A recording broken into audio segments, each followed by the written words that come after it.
Oi pessoal, tudo bem? Aqui quem fala é o Guilherme e hoje vocês devem estar notando que eu tô com um cenário de fundo diferente, mas como esse já é um assunto recorrente nos meus vídeos, vocês já sabem disso.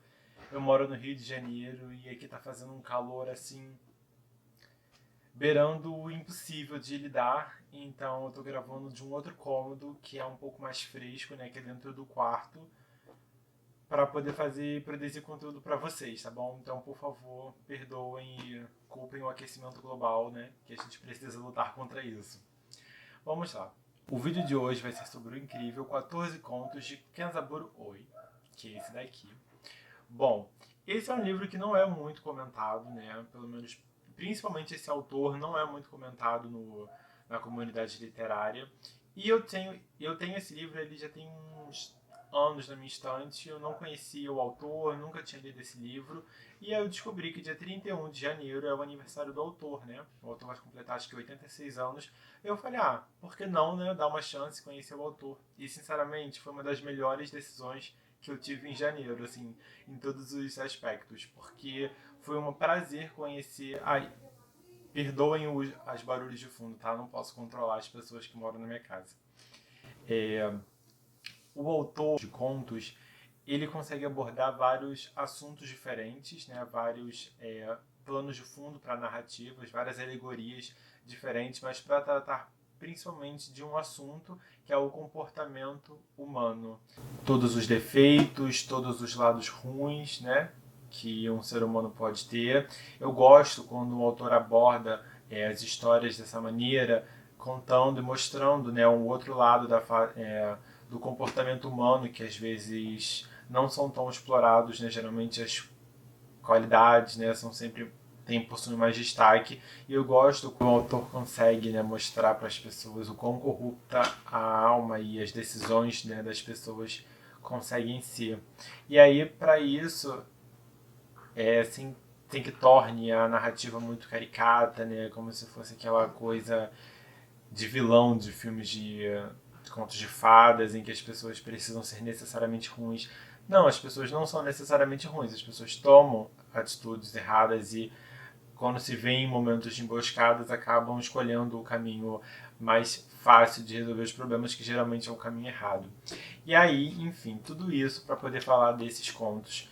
Eu selecionei alguns, confesso que não li o livro todo, porque como já tinha falado em alguns vídeos anteriores, eu não gosto de ler os contos todos dessas coleções, né, coletâneas de contos, porque eu acho que perde um pouco a graça. Acho que o interessante é você lendo ao longo da vida, para você ir sempre descobrindo coisas novas. E aí, dos que eu selecionei, posso até falar para vocês quais foram. Foi o Armazém Zoológico, A Semana do Idoso e Viver em Paz. Esse último, Viver em Paz, eu acabei descobrindo que é um conto com traços um pouco autobiográficos, né, do autor.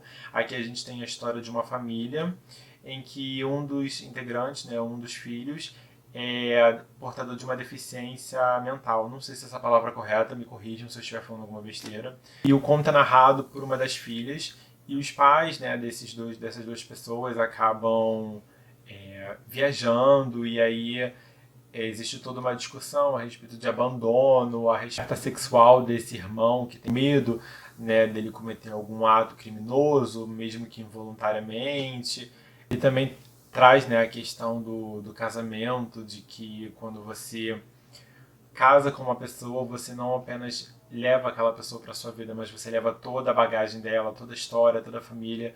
Então, e pelo que eu descobri, o autor também tem um irmão com deficiência mental. Gente, desculpa se eu estiver realmente falando a palavra errada, né, a expressão, mas é porque erros podem acontecer.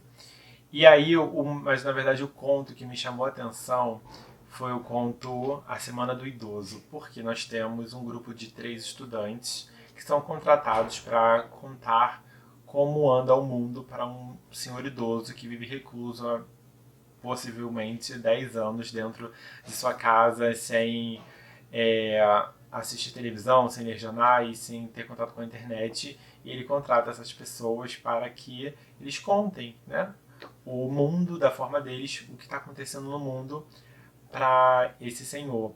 Só que tem toda uma grande trama, né, envolvido, tem todo um plot twist, né, envolvendo esse conto, mas eu não vou contar que vai perder a graça, apesar de ser um pouco óbvio, né, a partir das primeiras páginas do conto você acaba desconfiando do que o que tá acontecendo ali naquela cena, mas não perde a graça. E isso que é interessante, porque assim a gente percebe a personalidade do autor, porque ele consegue usar de um artifício muito comum, né, muito óbvio, que você desconfiaria logo no começo, mas ele consegue ainda te enrolar um pouquinho. Quando você acha que ele vai contar para você o que está acontecendo, ele te enrola mais um pouco. E isso acontece em todos aqui, em todos os contos que eu li. Por quê? Ele começa trazendo pra gente um ponto, ele começa a narrativa do conto de uma maneira, vamos supor, o conto que abre aqui o livro, né, que é o Armazém Zoológico, ele entrega pra gente uma primeira situação, o desaparecimento de um animal exótico que foi importado com uma direção ao circo, e depois ele encontra esse animal pra gente, e aí o conto poderia ter sido encerrado, né? Porque a gente já resolveu o mistério. Só que quando o animal é encontrado, aparece um outro mistério, só que na verdade todos esses planos de fundo, todas essas histórias, né, que ele acaba contando, são meras alegorias para que ele possa criticar o comportamento humano, como eu havia falado no começo. E eu gostei muito disso. Então, a minha recomendação é desse autor, principalmente esse livro. Se vocês tiverem a oportunidade, leiam. Eu sei que está disponível em e-book, então eu sei que deve ser um pouco mais fácil de encontrar. E esse não é um livro muito falado, então você talvez não encontre muitos spoilers, né, na internet.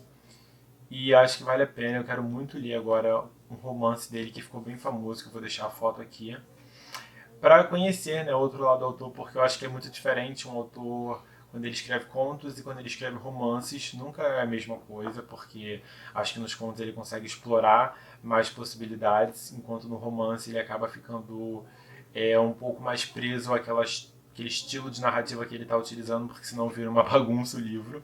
Então, quem sabe em breve a gente não vai ter um vídeo aqui no canal falando sobre um romance dele. Ah, e esse autor aqui, ele é um vencedor do Nobel de Literatura.